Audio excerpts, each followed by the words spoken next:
Hello बच्चों, doctor Abhishek here. आज के इस वीडियो में हम लोग ह्यूमन फिजियोलॉजी के चैप्टर्स के जो एंड में डिसऑर्डर्स दिए होते हैं उनके बारे में डिस्कस करने वाले हैं। ठीक है, ये टॉपिक बहुत ज़्यादा इंपॉर्टेंट है क्योंकि नीट में हर साल देखने को मिलता है कि हर साल एक से दो क्वेश्चंस जो है इन्हीं टॉपिक से आते हैं। डिसऑर्डर्स ऑफ ह्यूमन फिजियोलॉजी के जो भी चैप्टर्स हैं उनके डिसऑर्डर्स से हर साल क्वेश्चन आता है। ठीक है, तो अपन आज एक ही वीडियो के अंदर इन सभी डिसऑर्डर्स को कवर करने वाले हैं। ठीक है, जिससे कि आप लोग नीट में आने वाले जो क्वेश्चन है उसको सॉल्व कर पाए। ठीक है, तो सबसे पहले हम स्टार्ट करेंगे जो लोकोमोशन एंड मूवमेंट चैप्टर है उसके डिसऑर्डर्स के साथ। तो सबसे पहला जो डिसऑर्डर है बेटा वो है अपना माइस्थेनिया ग्रेविस। ठीक है, सबसे पहला जो डिसऑर्डर है वो है माइस्थेनिया ग्रेविस। ठीक है, तो इस डिसऑर्डर में क्या होता है आप सभी को पता है, न्यूरो मस्कुलर जंक्शन किसको बोलते हैं। एक न्यूरॉन आता है बेटा, ठीक है, न्यूरॉन का जो एंड रहता है वो जाएगा और मसल्स को सप्लाई करेगा। ठीक है, सपोज ये क्या है, ये हमारी मसल है।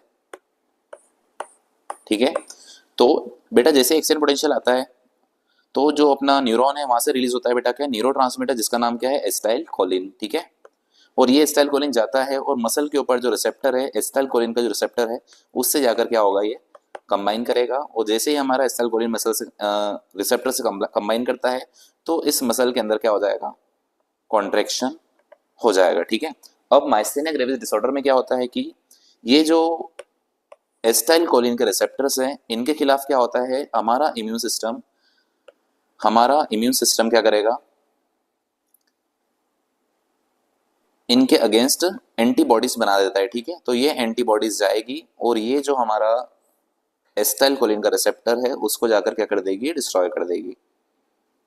ठीक है, तो इस कारण क्या होगा कि एसिटाइल कोलिन अपने रिसेप्टर से बाइंड नहीं कर पाएगा तो मसल भी ढंग से कॉन्ट्रैक्ट नहीं कर पाएगी। ठीक है, सो एनसीईआरटी ने क्या क्या लिखा हुआ है माइस्थेनिया ग्रेविस के बारे में, ये मैंने आपको मैकेनिज्म ऑफ एक्शन बता दिया। पढ़िए, सबसे पहला पॉइंट क्या लिखा है बेटा, माइस्थेनिया ग्रेविस कैसा डिसऑर्डर होता है, it is an auto immune disorder. बहुत इंपॉर्टेंट लाइन है बेटा, ये कैसे डिसऑर्डर होता है, ऑटो इम्यून डिसऑर्डर होता है।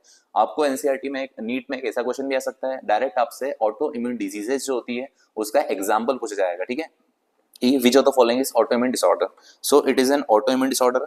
अभी मैंने आपको बताया किसको अफेक्ट करता है, ये न्यूरोमस्कुलर जंक्शन, नर्व और मसल का जो जंक्शन होता है, अफेक्ट न्यूरोमस्कुलर जंक्शन। ठीक है, इसके कारण क्या होगा, नर्वस सिस्टम से जितना भी सिग्नल जा रहा है कि मसल क्या करवाना है, कॉन्ट्रैक्ट करवाना है, क्या मसल कॉन्ट्रैक्ट कर पाएगी, क्या नहीं कर पाएगी, मसल अनेबल टू कॉन्ट्रैक्ट। तो इसीलिए क्या इसमें अपन को सिम्टम्स क्या क्या देखने को मिलेंगे, सबसे पहला सिम्टम देखने को मिलेगा क्या, मसल में अपन को फटीग देखने को मिलेगा, मसल की वीकनिंग हो जाएगी। और क्या होगा बेटा, पैरालिसिस ऑफ स्केलेटल मसल।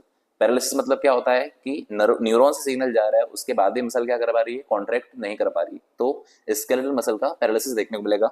तो ये था बेटा अपना पहला डिसऑर्डर जिसको अपन ने क्या बोला, माइस्थेनिया ग्रेविस। सिम्टम याद रखना, पहला पॉइंट एक ऑटोइम्यून डिसऑर्डर है जिसमें कि न्यूरोमस्कुलर जंक्शन में जो एसिटाइल कोलिन के रिसेप्टर्स होते हैं उनके खिलाफ एंटीबॉडीज बन जाती है। सिम्टम्स क्या क्या आते हैं, फटीग देखने को मिलेगा, मसल वीकनेस देखने को मिलेगी, और क्या देखने को मिलेगा अपन को, पैरालिसिस ऑफ स्केलेटल मसल भी देखने को मिलेगा। इसके बाद नेक्स्ट डिसऑर्डर बेटा मस्कुलर डिस्ट्रॉफी। ठीक है, अगला डिसऑर्डर है क्या, मस्कुलर डिस्ट्रॉफी। बेटा ये नीट 2019 में क्वेश्चन आया था, which of the following is example of autosomal dominant disease. ठीक है, उसका आंसर ये था मस्कुलर डिस्ट्रॉफी। तो बेटा सबसे पहला पॉइंट जो कि आपसे पूछा जा सकता है, मस्कुलर डिस्ट्रॉफी कैसा डिसऑर्डर है, so it is a genetic disorder. ये एक जेनेटिक डिसऑर्डर है जिसका ट्रांसमिशन कैसे होता है बेटा, ऑटोसोमल डोमिनेंट इसका ट्रांसमिशन होता है। ठीक है, अब इसमें सिम्टम क्या क्या देखने को मिलेंगे, ये एक जेनेटिक डिजीज है जिसमें कि हमारी जो मसल्स होती है उसमें प्रोग्रेसिव वीकनिंग होती जाएगी। क्यों होती है, क्योंकि मसल का प्रोग्रेसिव डीजनरेशन होने लगता है। ठीक है, सो एनसीईआरटी ने क्या लिखा है, पढ़िए, it is a progressive degeneration of skeletal muscle. Skeletal muscle जो है धीरे धीरे क्या होती है, डीजनरेट होते जाती है, और ये कैसा डिसऑर्डर है बेटा, जेनेटिक डिसऑर्डर है। ठीक है, नेक्स्ट पॉइंट आ रहा है बेटा क्या, टिटेनस। अब यहाँ पर इंपॉर्टेंट पॉइंट ये है, दो डिजीज होती है जिनका नाम क्या होता है, लगभग सेम होता है, और इनके जो सिम्टम्स होते हैं वो भी अपन को लगभग सेम देखने को मिल सकते हैं। बेटा एक बीमारी है टिटेनस, टिटेनी, जो कि एनसीईआरटी में लिखी हुई है। पहले मैं टिटेनी के बारे में बता रहा हूँ, उसके बाद इससे मिलती जुलती जो बीमारी होती है उसके बारे में हम डिस्कस करेंगे। ठीक है, तो जो पहली बीमारी है बेटा वो कौन सी, टिटेनी। टिटेनी में क्या होता है, सभी ध्यान से सुनो, हमारा जो ब्लड होता है, ब्लड के अंदर कैल्शियम आयन का कंसंट्रेशन क्या हो जाएगा बेटा, लो हो जाएगा। ठीक है, due to low calcium ion in blood, blood के अंदर कैल्शियम आयन का कंसेंट्रेशन क्या हो जाएगा, कम हो जाएगा। तो बेटा अपन क्या वर्ड यूज करेंगे, हाइपोकैल्सीमिया। हाइपो शब्द का मतलब क्या होता है, कमी, कैल्सीमिया शब्द का मतलब क्या होता है, ब्लड कैल्शियम। तो ब्लड के अंदर कैल्शियम की कमी हो जाती है, जिसके कारण हमारी जो स्केलेटल मसल्स होती है उनका रैपिड कॉन्ट्रैक्शन होने लगता है। ठीक है, रैपिड वाइल्ड स्पाज्मेटिक कॉन्ट्रैक्शन, एनसीईआरटी ने ये वर्ड यूज किए हैं। सो पढ़ लो बेटा, एनसीईआरटी निकल गया है। ठीक है, रैपिड स्पाज्म और wild contraction in muscles due to low calcium ion in body fluid. हमारे बॉडी फ्लूइड मतलब कि ब्लड के अंदर कैल्शियम का कंसेंट्रेशन कम होने के कारण स्केलेटल मसल का रैपिड स्पास्टिक कॉन्ट्रैक्शन होता है, उसी को अपन क्या बोलते हैं, टिटेनी। तो आप बताओ इसका ट्रीटमेंट क्या होगा।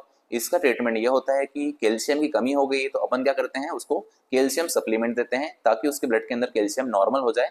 वो जैसे ही कैल्शियम नॉर्मल हुआ तो ये सिम्टम्स से क्या हो जाएंगे, ठीक हो जाएंगे। ठीक है, सो ये अपन ने देख लिया टिटेनी। अब जो मैं आपको डिस्कस कर रहा था कि एक और बीमारी है जो कि जिसका नाम इसके जैसा ही है, उसका नाम है बेटा टिटेनस। ठीक है, अब ये टिटेनस क्या होता है, स्पेलिंग दोनों की अलग अलग है। इसको अपन ने क्या बोला, टिटेनी बोला, और अगली जो डिजीज मैं बताने वाला हूं उसका नाम क्या है बेटा, टिटेनस। ठीक है, पहला पॉइंट बेटा टिटेनस के बारे में। आप बताओ टिटेनी क्यों आता, ब्लड में कैल्शियम की कमी के कारण। तो टिटेनस क्यों होता है बेटा, टिटेनस जो है एक बैक्टीरियल डिजीज होती है। ठीक है, ये एक बैक्टीरिया के कारण होती है, so it is a bacterial disease. Second point, कौन से बैक्टीरिया के कारण टिटेनस होता है, तो बेटा क्लोस्ट्रीडियम, क्लोस्ट्रीडियम टिटेनी नाम का बैक्टीरिया होता है, जिस कारण क्या होता है, टिटेनस डिजीज होती है। ठीक है, तो इसके भी सिम्टम्स लगभग सेम होते हैं। इसमें भी क्या होता है, स्केलेटल मसल का कॉन्ट्रैक्शन होता है। ठीक है, और ये जो है क्लोस्ट्रिडियम टिटेनी एक अनएरोबिक बैक्टीरिया है। ठीक है, तो इसमें स्पेशल पॉइंट क्या है, टिटेनी का ट्रीटमेंट क्या रहेगा, अपन कैल्शियम सप्लीमेंट करेंगे तो सिम्टम्स क्या हो जाएंगे, ठीक हो जाएंगे। आप बताओ बेटा, चूंकि ये डिजीज कैसी है, चूंकि ये बैक्टीरियल डिजीज है तो इसके ट्रीटमेंट के लिए अपन क्या करेंगे, एंटीबायोटिक्स अपन यूज करेंगे। ठीक है, तो दोनों का नाम लगभग सेम है, कंफ्यूज मत हो जाना। टिटेनी अलग है और टिटेनस अलग है। टिटेनी कैल्शियम कमी कारण होती है, टिटेनस जो है बैक्टीरिया के कारण होता है। ठीक है, होप सो आपको दोनों के बीच में अंतर समझ में आ गया होगा।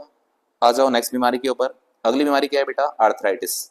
अगली बीमारी क्या है बेटा, आर्थराइटिस। ठीक है, अब इसमें भी बहुत सारे बच्चे कंफ्यूजन होता है।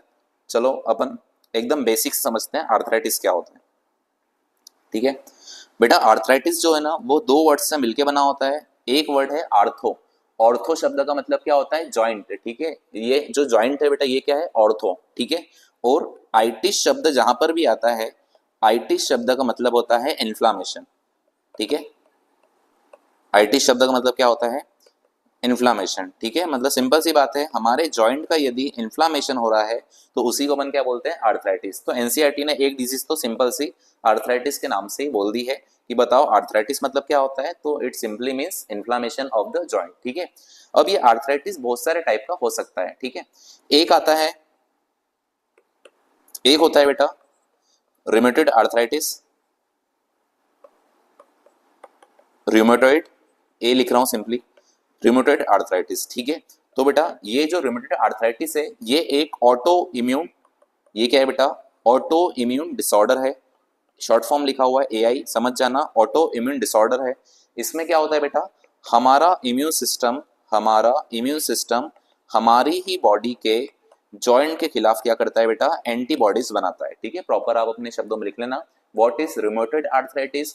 हमारा इम्यून सिस्टम ने हमारे जो जॉइंट्स होते हैं उसके खिलाफ क्या बना ली, एंटीबॉडी बना ली। ये एंटीबॉडी गई और हमारे जॉइंट को क्या कर दिया, डैमेज कर दिया। सो अपन आर्थराइटिस, रोमेटॉइड आर्थराइटिस क्यों बोल रहे हैं, रोमेटॉइड शब्द का मतलब होता है ऑटो इम्यून डिसऑर्डर, जिसमें कि हमारे जॉइंट्स में इन्फ्लामेशन हो रहा है, इसलिए क्या वर्ड यूज कर रहे हैं बेटा अपन, रोमेटॉइड आर्थराइटिस। ठीक है, एक और वर्ड होता है बेटा जो एनसीईआरटी ने मेंशन किया है, वो है गाउट। ठीक है बेटा, गाउट जो डिजीज होती है इसके अंदर भी बेसिकली क्या होगा, आर्थराइटिस ही होगा। ठीक है, लेकिन बेटा इसका कारण अलग हो जाएगा। गाउट में क्या होता है बेटा, हमारी बॉडी के अंदर यूरिक एसिड का प्रोडक्शन क्या होता है, बढ़ जाता है। ठीक है, बॉडी के अंदर क्या होगा बेटा, यूरिक एसिड का प्रोडक्शन क्या हो जाएगा, बढ़ जाएगा। तो बेटा ये यूरिक एसिड क्या होगा, क्रिस्टल के फॉर्म में हमारे जॉइंट में जाकर क्या हो जाएगा, इकट्ठा हो जाएगा, ठीक है, हमारे जॉइंट में जाकर क्या हो जाएगा, एक्यूमुलेट कर जाएगा, इकट्ठा हो जाएगा, ठीक है। और इस यूरिक एसिड के कारण क्या होगा, फिर हमारे जॉइंट में इन्फ्लामेशन होता है, और इसी इन्फ्लामेशन कारण क्या होगा, जो जॉइंट रहेंगे वहां पर सूजन आ जाएगी, ठीक है, स्वेलिंग आ जाएगी, है ना। तो ये है गाउटी आर्थराइटिस। तो arthritis basically means ortho and inflammation, joint का इन्फ्लामेशन, जो कि बहुत सारे कारण से हो सकता है ना। तो उसके मेन दो टाइप मैंने मेंशन किए हैं, एक है रोमेटेड आर्थराइटिस जो कि एक ऑटो इम्यून बीमारी है, जिसमें कि हमारे जॉइंट के खिलाफ क्या बन जाती है, एंटीबॉडीज बन जाती है, जिस कारण क्या होता है, जॉइंट में पेन होता है। दूसरा मैंने क्या बताया आपको, गाउटी आर्थराइटिस। गाउट में क्या होता है, हमारे शरीर के अंदर यूरिक एसिड का प्रोडक्शन बढ़ जाता है, तो ये यूरिक एसिड क्रिस्टल के फॉर्म में क्या होगा, हमारे जॉइंट में डिपॉजिट हो जाएगा, और यूरिक एसिड के डिपॉजिट होने के कारण क्या होगा, जॉइंट में पेन होगा और स्वेलिंग आ जाएगी। तो उसको अपन क्या बोलते हैं, गाउटी आर्थराइटिस, ठीक है। सो पढ़ लो भाई, एनसीईआरटी ने क्या लिखा हुआ है ना, लास्ट वाला जो पॉइंट है, ठीक है। गाउट मतलब क्या होगा, inflammation of joint due to accumulation of uric acid crystal, ठीक है। इन्फ्लामेशन ऑफ जॉइंट, जॉइंट का इन्फ्लामेशन हो रहा है, और क्यों हो रहा है, due to accumulation of uric acid crystal, क्योंकि यूरिक एसिड क्या हो गया वहां पर जमा हो गया, ठीक है। और आर्थराइटिस भी बेटा एनसीईआरटी ने लिखा हुआ है directly, what is arthritis, arthritis means inflammation of joint, हमारे जॉइंट का क्या हो रहा है, इन्फ्लामेशन हो रहा है, ठीक है। अगली जो बीमारी है उसका नाम है क्या बेटा, ऑस्टियोपोरोसिस। अगली जो बीमारी है उसका नाम क्या है भाई, ऑस्टियोपोरोसिस, ठीक है। बेटा ये भी दो शब्दों से मिलके बना हुआ है, एक वर्ड है ऑस्टियो और दूसरा वर्ड क्या है बेटा, पोरोसिस, ठीक है। तो ऑस्टियो शब्द का मतलब भी क्या होता है, हड्डी, बोन, और पोरोसिस मतलब क्या हो जाएगा, पोरस बोन, ठीक है। पोरस को हिंदी में मैं लिखूं एकदम गांव वाली भाषा में तो खोखली, ठीक है। और बेटा कोई चीज खोखली हो गई, इसका मतलब क्या हो गया, वो कमजोर हो गई, वीक हो गई है, उसके अंदर जो चीजें डिपॉजिट थी वो क्या हो गई, कम हो गई है। तो बेटा क्या होता है, जो हमारी बॉन्स होती है, आप सबको पता है बेटा हमारी हड्डियां कहाँ से बनी होती है, कैल्शियम से, ठीक है। तो जितनी ज्यादा हमारी बॉन्स में कैल्शियम का अमाउंट रहेगा, उतना ज्यादा हमारी बॉन्स क्या रहेगी, स्ट्रांग रहेगी, ठीक है। तो ये जो हमारी हड्डियों में कैल्शियम डिपोजिशन का जो मेन काम होता है बेटा, वो हॉर्मोन्स का होता है। और फीमेल्स की बात करें बेटा, तो फीमेल्स में ये काम कौन करवाता है, ईस्ट्रोजन नाम का हार्मोन करवाता है, फीमेल सेक्स हार्मोन ईस्ट्रोजन करवाता है, ठीक है। लेकिन क्या होता है बेटा, आप सबको मिनार्की पता होगा, मिनार्की मतलब क्या होता है, मेंस्ट्रुअल साइकिल स्टॉप हो जाना। जब फीमेल्स के अंदर 45-50 साल की उम्र के अंदर मेंस्ट्रुअल साइकिल क्या होती है बेटा, बंद हो जाती है, स्टॉप हो जाती है, ठीक है। तो उस कारण क्या होगा बेटा, फीमेल्स के अंदर एस्ट्रोजन की क्या हो जाएगी, कमी हो जाएगी। और एस्ट्रोजन की कमी के कारण क्या होगा, जो कैल्शियम का मेटाबॉलिज्म है ना, जो कैल्शियम का मेटाबॉलिज्म है वो क्या होता है, बिगड़ जाता है। इस कारण हड्डियों के अंदर कैल्शियम की क्या हो जाती है, कमी हो जाती है, और उनकी बोन्स क्या हो जाएगी, वीक हो जाएगी, ठीक है। तो इसी कंडीशन को अपन क्या बोलते हैं, ऑस्टियोपोरोसिस, ठीक है। जो मेल्स होते हैं उनमें भी सेम कंडीशन होगी, एज के साथ साथ, उम्र बढ़ने के साथ साथ हड्डियों के अंदर कैल्शियम मेटाबॉलिज्म डिस्टर्बेंस के कारण कैल्शियम की मात्रा कम हो जाएगी। कैल्शियम की मात्रा कम हो गई तो क्या होगा, हड्डियों का टूटने का, फ्रैक्चर होने का चांसेस क्या होता है, ज्यादा होता है। आप ही बता दो, कोई लकड़ी है एकदम स्ट्रांग है, मजबूत है, सॉलिड है, उसको हम तोड़ेंगे तो टूटेगी क्या, नहीं टूटेगी। लेकिन यदि लकड़ी पे क्या हो गया, दीमक लग गया, दीमक क्या कर देती है, लकड़ी को एकदम खोखली कर देती है, ठीक है। तो वैसे बेटा क्या होता है, हड्डियों में भी समय के साथ साथ, एज के साथ साथ हड्डियां कैसी हो जाती है, खोखली हो जाती है। खोखली मतलब क्या, उनके अंदर कैल्शियम क्या हो जाएगा, कम हो जाएगा, तो हड्डियां पोरस हो जाएगी, है ना, तो वो आसानी से टूट टूट सकती है, ठीक है। सो ऑस्टियोपोरोसिस में 3 से 4 बातें आपको याद रखना है, ठीक है, जो एनसीईआरटी ने दी हुई है। पहली बात, ऑस्टियोपोरोसिस मतलब क्या होता है, पोरस बोन या फिर वीक बोन। दूसरी बात, हड्डियां कमजोर रहेगी तो क्या होगा, increase chances of fracture, fracture के चांसेस क्या हो जाएंगे, इंक्रीज हो जाएंगे। थर्ड पॉइंट क्या हो जाएगा, ये बीमारी कैसी होती है, क्या ऑटोइम्यून होती है, नहीं। क्या जेनेटिक होती है, नहीं। ये डिजीज कैसी होती है, एज रिलेटेड डिजीज होती है, मतलब कि उम्र बढ़ने के साथ साथ होती है। चौथा पॉइंट बेटा क्या मैंने बताया, फीमेल्स के अंदर क्या होगा, मेंस्ट्रुअल साइकिल रुक जाएगी, उसको अपन क्या बोला था, मीनोपॉज, ठीक है। सॉरी मैंने पहले मिनार की वर्ड मेंशन किया था, मीनोपॉज, ठीक है। तो मीनोपॉज में क्या होगा, मेंस्ट्रुअल साइकिल क्या हो जाएगी, स्टॉप हो जाएगी, एस्ट्रोजन की कमी होगी, कैल्शियम मेटाबॉलिज्म डिस्टर्ब होगा, और उसके कारण क्या होगा, ऑस्टियोपोरोसिस होगा, ठीक है। पहला पॉइंट ऑस्टियोपोरोसिस, ठीक है। पहला पॉइंट क्या लिखा हुआ है, it is a age related disorder, age के कारण होता है। दूसरा पॉइंट, डिक्रीज बोन मास क्या हो जाएगा बेटा, कम हो जाएगा, decrease bone mass. Third point क्या लिखा हुआ है, increase chances of fracture, fracture के चांसेस क्या हो जाएंगे, इंक्रीज हो जाएंगे। लास्ट पॉइंट, ठीक है, जो कि बताया फीमेल्स के अंदर मीनोपॉज के बाद क्या होगा, एस्ट्रोजन का लेवल क्या हो जाएगा, डिक्रीज हो जाएगा। और ये क्या होता है, इसका मोस्ट कॉमन कॉज होता है, ठीक है। सो पूरे लाइन पढ़ो, ऑस्टियोपोरोसिस एज रिलेटेड डिसऑर्डर होता है, क्यों होता है, बोन मास की कमी के कारण, उसके कारण क्या हो जाएगा, फ्रैक्चर के चांसेस इंक्रीज हो जाएंगे। लास्ट पॉइंट क्या है बेटा, decrease chances, decrease level of oestrogen is main cause. So ये हमने पांचों डिसऑर्डर्स कवर कर लिए जो कि अपन को लोकोमोशन एंड मूवमेंट चैप्टर में दिए हुए हैं।